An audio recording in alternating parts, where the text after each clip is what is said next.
Hey everyone, happy Diwali to you and your loved ones. This video is going to be about my top 5 picks this Diwali. And we have a Mahura trading sessions tomorrow from 6:15 p.m. to 7:15 p.m. There will be a 1 hour trading session, and this is held mainly on Diwali day. And as Diwali is seen as an auspicious day to make new investments, people prefer to buy stocks on these days. So I will tell you about my top 5 picks in this video. So do watch the video till the end because I will be sharing every stock one by one with in-depth analysis and my view on those stocks. So do hit the like button also if you like this video, and this will help this video to reach maximum people because that's how the algorithm of YouTube works. So do hit the like button.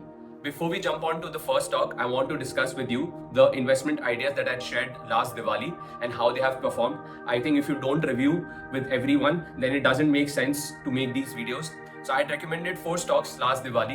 2 of them have performed very well. They have outperformed the market, and 2 have not given any returns. But yes, there aren't any losses as well in those stocks, and they might be performing well in the coming months or the coming Diwali year, post Diwali. The first stock that I recommended was HCL Tech. Solid returns in HCL Tech. Second was Muthoot Finance. Again, solid returns. Third is Deepak Nitrite. There have been no returns in this stock, mainly because crude oil prices have gone higher.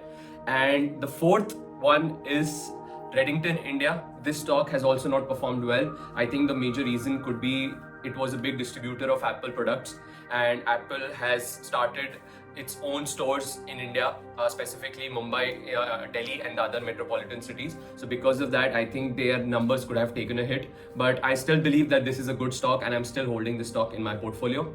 So these were the 4 stocks. Now jumping on to the first stock. So the first stock in my list is from the adhesive sector, and you would also know this stock very well. This is the leader in that sector. It has kind of a monopoly in this sector, and the stock's name is Pidilite Industries. Pidilite has a good product line.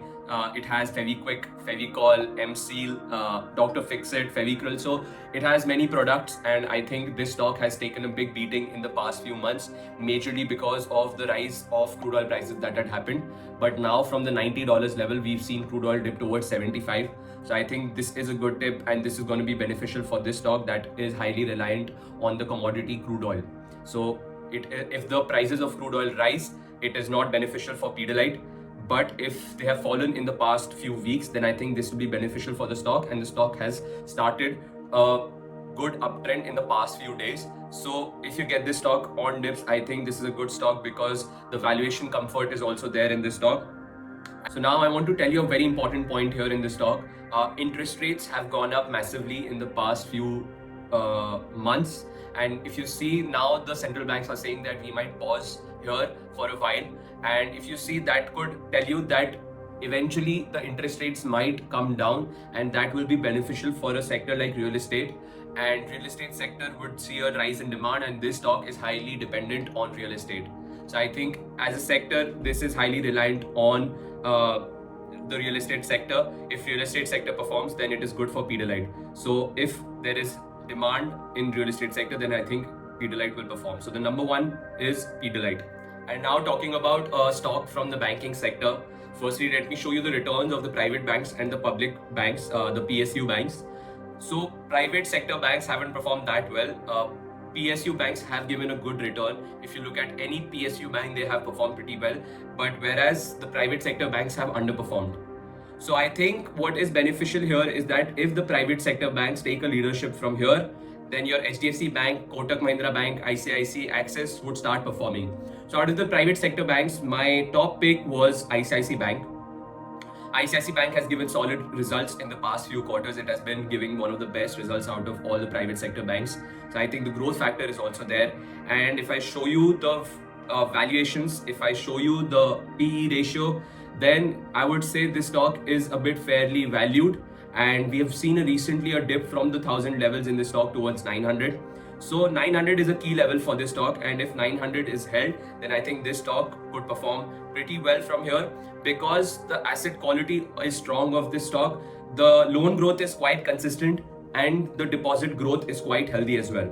And majorly, if the retail story of India remains intact, then that will be beneficial for the banking sector in India. And I think the retail story in India as of now is quite strong and could remain strong for the coming months, and that would be beneficial for a banking stock like ICICI Bank. Now the third stock, I'm going to repeat again. I made recently a video on this stock, and I had devoted a whole video on this stock, and I said that I've started investing in this stock. So the video was on Happiest Minds, and I think this is the third stock which I would recommend for this Mahura trading. And I would say, if you still haven't watched this video, then go to that video and see my in-depth analysis. This is a company which is from the new age IPO sector. This company recently IPO'd a few years back, and they have been performing quite well. The IT sector has seen a slow growth in the past few quarters, but this stock could perform in the coming months. I would say this could be a good bet for you from the new age IPO companies. Then talking about my fourth stock, the fourth stock is, you would know about this stock quite well. They have a great brand value. If I show you, this stock is from the retail sector, and if the retail side story of India remains intact, then it is beneficial for this stock. The stock's name is Vedant Fashions. You would know it by Manyavar. So this stock is quite well, and if I show you news from the Money Control article, it said that this year's wedding season is going to be quite strong. And the brand value, if I show you of this stock, if you go to this stock and see its intangible assets, that is the brand value of this stock, that is also showing that this stock remains very highly valued on its brand value and the portfolio of different brands it has, Mohe, Manyavar. So the brand value of this stock is quite strong. They've been advertising pretty well, and they have been capturing the market pretty well. Majorly, if I show you the financials, the promoter holding of this stock is quite strong. Promoters have a strong holding, and that is seen as a good sign for any company. The return on capital employed and return on equity are exceptionally well, so that is also a good factor. The sales and profit growth is also pretty well. And if you look at the other companies from the retail sector like DEMAT or Trent, this is a smaller company as compared to that, but if the story remains intact, you never know, this company might be a multi-bagger or might catch up to the other companies such as DEMAT, Trent from this sector. And if you look at the technicals, the stock is in an uptrend. The only thing is that as it's not a very highly valued company, the market cap is not that huge, so it is a risky play. But I think it will take some time, but eventually the wedding side of India, the wedding industry is quite strong. Be it any time, if you see, the wedding seasons have seen a proper growth. The wedding industry has seen a proper growth. So I think Manyavar could be a beneficiary of the wedding industry in India. So the fifth stock is from the financial sector, not the popular stock, because a lot of people are stuck in this stock. But I think now from here, the growth story of the stock is intact. The company's name is Paytm. If you see, by 2025, there is an expectation that the company will be net profitable. There is a strong uptrend in the stock after it made its bottom, and it has formed a good base around the 850 level. So if we get Paytm around 850, I think that could be a good buying level in the stock. The company has been focusing a lot on innovative products to widen its mobile payments. And now they have been focusing on non-UPI payments as well, such as postpaid, EMI and cards, and this is helping them improve their margin. And there have been strong growth in merchant subscription revenue as well for this company, and the loan disbursements have been also quite strong. So that has helped the company give good quarterly results. And now they have partnered with Tata Capital as well, and earlier they partnered with Shriram Finance as well, and this will help them in lending, and these are their lending partners. So now I think in total they have 9 strategic lending partners. One of the major reasons why this quarter could be good for the company as well is because the festive season spending is anticipated to occur in Q3, and in contrast, last year that happened in Q2. So we can expect this quarter's results to be also good, and the promoter shareholding is also quite solid in this company. And if you see, the major point for me is that IPO came at 2000, and then the stock dipped towards 700, and now there is a good base that has formed around 700, and the stock has been rising towards 900, and I think it could go higher in the coming 1 year.